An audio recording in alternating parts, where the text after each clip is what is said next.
Hey, this is Brian with worshiptutorials.com. This is a tutorial for the song Search My Heart by Hillsong. It's from the Aftermath album. Now, there's a couple interesting quirks about this song. One is it's harder than it looks, especially when it comes to strumming and dynamics. The second thing is about the key on this song. On the album, it's in the key of C, and it's sung by a guy from Hillsong.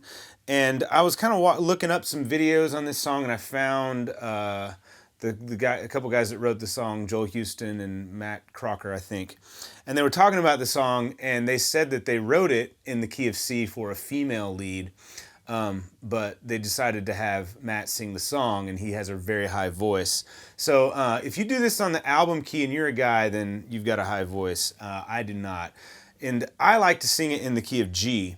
And I feel like that's a pretty good range for a male vocalist. You could probably bump up to A if you wanted. If you were a female vocalist, try it in C, where it is on the album, maybe D. See how that feels. But anyway, we're going to do key of G today, and we're going to use 4 chords. And it's G. We're going to play a D.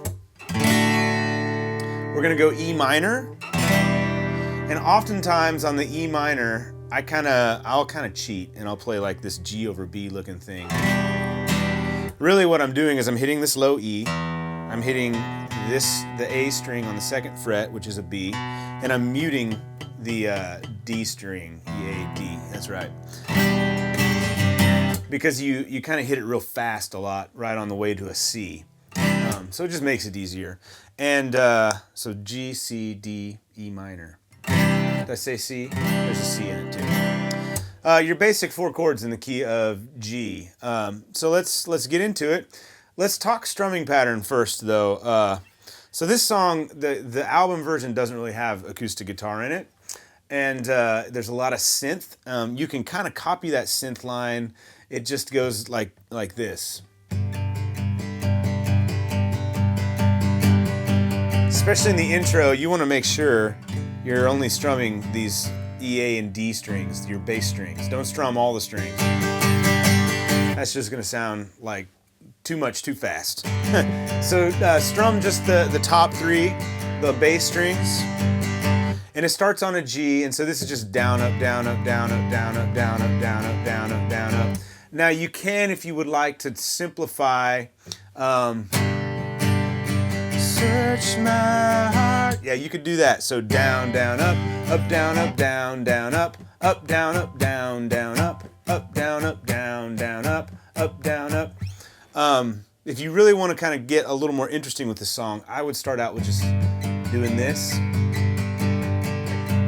And then when you get to the chorus, there's kind of this pulsing kind of a feel that you want. So with all my heart, and I would do this.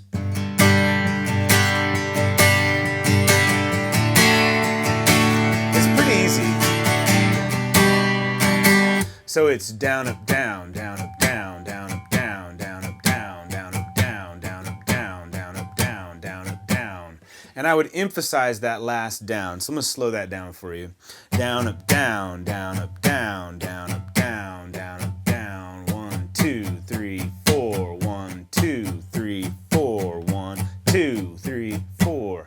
This song is at 131 BPM, so it's pretty fast. It doesn't feel that fast. It's almost like a double time. But this is the intro. G. And then there's some chord changes that come quick. D, E minor, C. So let me do that again. I'll count it this time. 1, 2, 3, 4. 1, 2, 3, 4. 1, 2, 3, 4. 1, 2, 3, 4. 1, 2, 3, 4. 1, 2, 3. Again. 1, 2, 3, 4. 1, 2, 3, 4. 1, 2, 3, 4. D, E minor, C. And then you stay on the C. Okay, and the verse is the same way. So search my heart.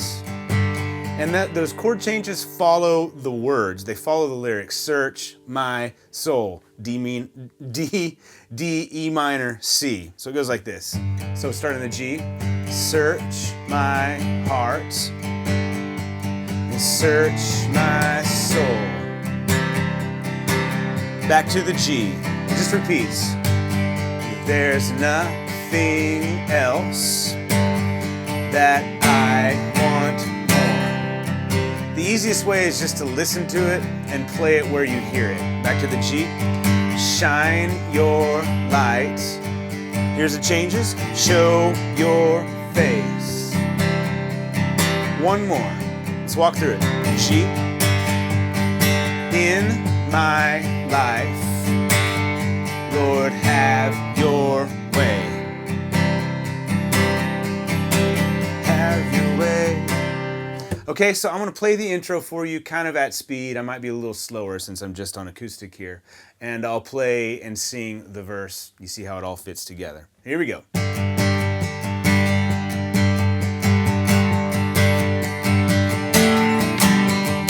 Those are what those changes sound like. Do that one more time in the intro. So you're on the G. Here they come. Here we go. D, E minor, C. All right, here's the verse. Search my heart and search my soul. Back to the G. There's nothing else that I want more. All right, back to the G and shine your lights. Shine your lights and show your face. One more time. In my life, Lord, have your way. And then it holds on the C for a little bit. Have your way. Then we hit a turnaround section, which is exactly the same as the verse and the intro. So turn, 2, 3, 4.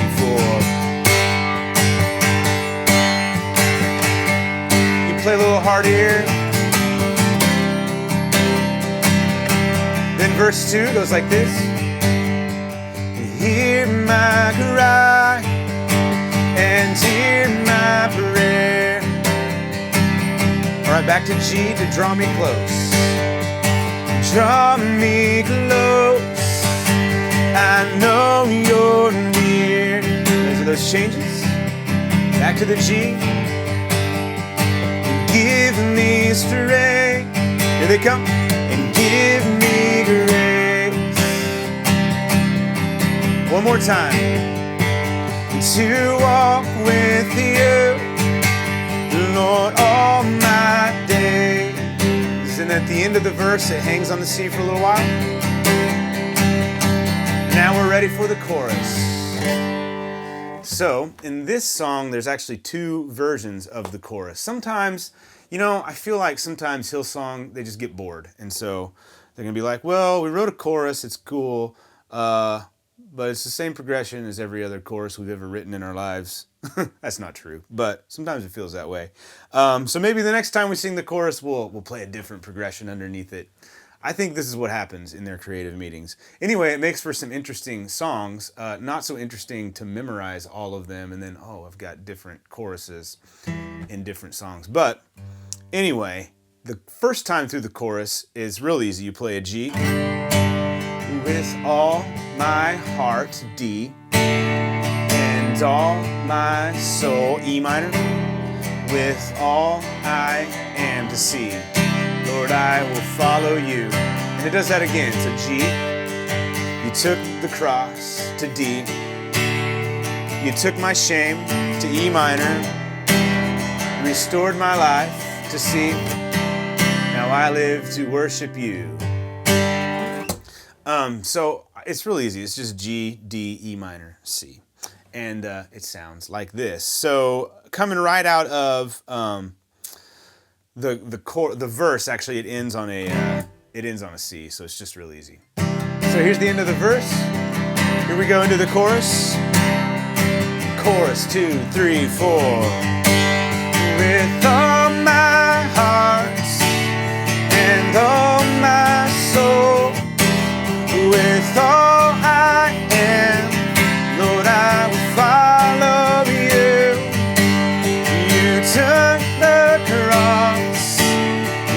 took my shame, restored my life.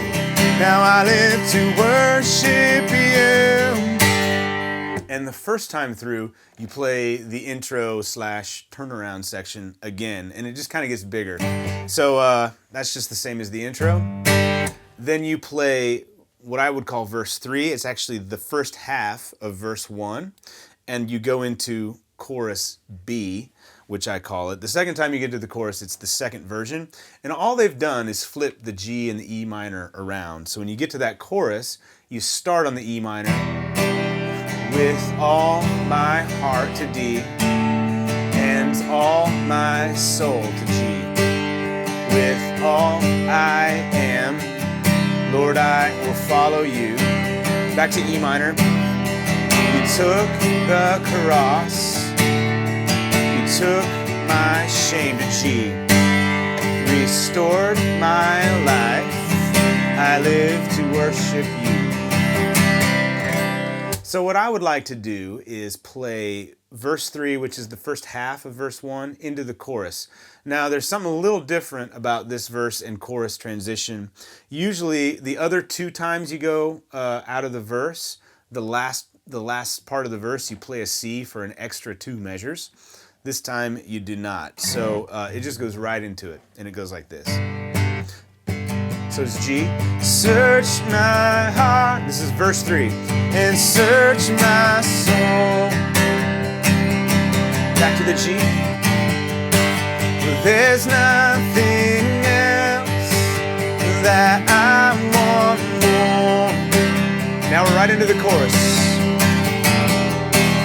With all my heart and all my soul, with all I am, Lord, I will follow you. You took the cross, you took my shame, restored my life. Now I live to worship you. Notice I stayed on the C after that second chorus, and we go right into the bridge, which is C. And there's a, hey, if you have confidence in your falsetto, then sing that. It's like, ooh. I do not have confidence in my falsetto, as you could just see by the example that I showed you. So I wouldn't personally sing that. Hey, if you've got a female vocalist on your team and you're doing this in this key, they could sing it and it would sound awesome. But it's like kind of an ooh thing. So it's C to E minor. Without you, I am nothing. And just repeats that. C to G to E minor. Without you, I am nothing. It repeats it 3 times. To G, to E minor, to D. You, I am nothing. And then it goes to a C. Without you, I am nothing. Stays on the C. Without you, I am nothing. And then it repeats the whole thing again and gets bigger. So it sounds like this coming out of that chorus. Restored my life. Now I live to worship you. Here's the bridge. Came in too early. You gotta wait. Without you, I am nothing. Ooh. There it was. Without you, I am nothing. You do this 3 times. Without you, I am nothing. Go to C. Without you, I am nothing. Without you, I'm nothing. Do it again. Play bigger. Without you, I am nothing. Without you, I am nothing. Do the progression one more time. Without you, I am nothing. Go to C. Without you, I am nothing. Without you, I'm nothing. Chorus. With all my heart. So it plays the chorus there again, and this time, the third time you hit the chorus, it's exactly the same as the first time. So the alternate chorus happens in the middle the second time you come to it. So you play the chorus. With all my heart, You play through it, and then there's like a bridge, kind of a different bridge after the third chorus. And it's really easy. You play exactly the same chords as the chorus. So G, D, E minor, C, and you sing the words "Without you, I am nothing" on top of it. And you play that progression twice, and then the outro is like a tag, and it's exactly the same as the first vocal line of the song. Search my heart, search my soul. And it ends on the C. So the easiest way to play this is just to play the second bridge and the tag outro and show you how it ends. So coming out of the third time in the chorus, yes, it's confusing. But we're going to the second bridge. Here we go. Without you, I am nothing. Without you, I am nothing. Without you, I am nothing. Without you, I am nothing. One more time. Without you, I am nothing. Without you, I am nothing. Without you, I am nothing. Without you, I am nothing. Here's the tag. Search my heart and search my soul. End on the C. That's it. So head over to worshiptutorials.com. You can get the chord charts for this song. We have Nashville charts, which show you the arrangement and exactly how long each note is held out, how many measures. And then you get both those and lyric charts, which is chords over the lyrics where they change. And we're probably going to have a multi-track available. I'm working on one for this as well, kind of a stripped down acoustic multi-track. So look for that. If you're watching this video down the road a little ways, it might be available. So head over, check it out. And a few notes about this song in closing. Dynamics are important in this song on acoustic guitar. I have a lesson in our rhythm and strumming section that talks just a little bit about dynamics, but the big thing is, on this one, don't strum all the strings all the time, especially in the intro. Stick to just these bass strings, and that will help it feel a little mellower and not so big all the time. Another thing is strumming patterns. So you may have watched this and you may be thinking to yourself, well, he played a lot of different strumming patterns that he didn't show in the beginning, and that's true. It would be difficult for me to chart out all those different patterns. One of the reasons is because I kind of switch things up a lot in this song. So what I would encourage you to do is to listen to the Hillsong album version. And there's a lot of times where you'll hear emphasis on different beats. That's when you want to strum, like hit a down strum harder. But really try and develop a technique I've got watch the rhythm and strumming lesson series in the guitar lesson section, because I talk about it a little bit, about how you can play off what the drummer is doing with your strumming patterns, and it will help you kind of fit in with the song. So this one is I guess it's not a beginner level song for strumming, though you can play a simple pattern through the whole thing. But just kind of listen to it and train your ear to hear rhythmic patterns and try and mimic those with your right or left hand, depending on which hand you use to strum with. And that's about it. So it's really easy as far as chords, but it's a little difficult as far as changes and dynamics and that kind of thing. But a very cool song. It does work pretty well on acoustic guitar. I have an acoustic version of this song with chords that display, so you can see how you can do it on an acoustic guitar by yourself. So thanks so much for watching. We'll see you next time. Bye.